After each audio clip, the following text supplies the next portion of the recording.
ಅದ್ಭುತನೇ ಅನ್ಬೋದು. ಯಾಕಂದರೆ ಈ ವರ್ಷ ವರಮಹಾಲಕ್ಷ್ಮಿ ಬಂದಂಥ ಆರ್ಡ್ರ್ಗಳು ಒಂದ ಎರಡಲ್ಲ, ಸುಮಾರು ಬಂತು. ಆ ಕೆಲಸದ ನಡುವೆಯಲ್ಲಿ ತಾಯಿ ವರಮಹಾಲಕ್ಷ್ಮಿನ ನಾನು ಈ ಥರನೂ ಕೂಣಿಸ್ಬೋದು, ರಾತ್ರಿ ಪ್ಲ್ಯಾನ್ ಮಾಡಿ ಅಂತ ನಾನು ಕನ್ಸು ಅಂದ್ಕೊಂಡಿರಲಿಲ್ಲ. ಅದು ನಾನು ತೋರಿಸ್ತೀನಿ.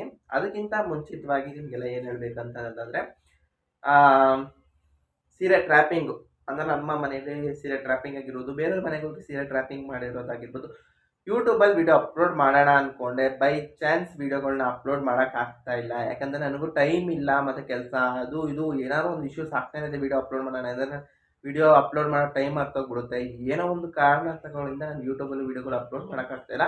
ಆದರೂ ನಿಮ್ಮ ಸಪೋರ್ಟ್ ನನಗೆ ಈ ಥರನೇ ಕೊಡ್ತಾ ಇದ್ದೀರಲ್ಲ, ಅದಕ್ಕಿಂತ ನನಗೆ ಬೆಸ್ಟ್ ಅವಾರ್ಡ್ ಇನ್ನೇನಿಲ್ಲ ಅನಿಸುತ್ತೆ.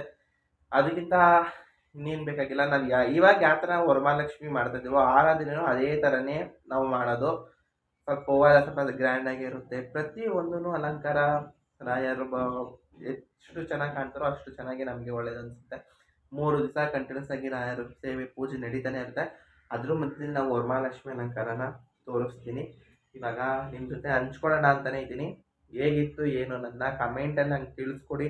ಅಮ್ಮನ ಅಲಂಕಾರ ಯಾವ ಥರ ಇತ್ತು ಏನು ಅಂತ. ಇದನ್ನು ನಾನು ಮಾಡಿರೋ ಪ್ರಕಾರ ಅಂದರೆ, ನಾನು ಅಮ್ಮ ಇಬ್ಬರು ರಾತ್ರಿ ನಿದ್ದೆಗೆಟ್ಕೊಂಡು 1 ಗಂಟೆಯಲ್ಲಿ ಪ್ಲ್ಯಾನ್ ಮಾಡಿ, ಆ 1 ಗಂಟೆ ಬೆಳಕರಿಯೋಕ್ಕೆ ಮುಂಚೆ ನಾವು ಈ ಥರ ಅಲಂಕಾರ ಮಾಡ್ತೀವಿ ಅಂತ ಕನ್ಸು ಅಂದ್ಕೊಂಡಿಲ್ಲ.